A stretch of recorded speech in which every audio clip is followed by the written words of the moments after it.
Sali Berisha i ndoshi nga Vjena për plasjet para kuvendit mes protestuesve dhe policisë, por në daljen e parë para mediave, pas kthimit nga samiti i Partive Popullore Europiane, nuk unguroi të bënte fajtore policinë. E kam quajt një aggresiv shtazore, se audi emrat, përveç Goxhajt, që e ka shpall Edi Rama agent të këtij e atij me radhë, absolutisht nuk po kryenin asnjë akt dhune. Vërsulja me tërbim ndaj tyre. Ajo skena me atë djalin me bluzë të zezë. Ajo rikujtonte skenën e Zvërnecit.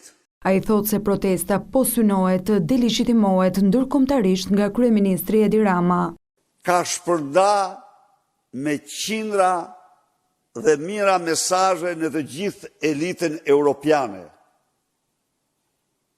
në të cilat e paraqet lëvizjen e idealeve më fisnike rinore të trive shqiptar, si një lëvizje të organizuar dhe të frymëzuar nga garda revolucionare famzez e Iranit, në një përpjekje për ta damkosur ndërkombëtarisht këtë lëvizje. Protestat antiqeveritare, thot kryedemokrati, u mbështetën edhe në samitin ku ai mori pjesë. Ky samit doli edhe me një raport që sipas Berishës sugjeron qeveri teknike si garanci për zgjedhjet e lira.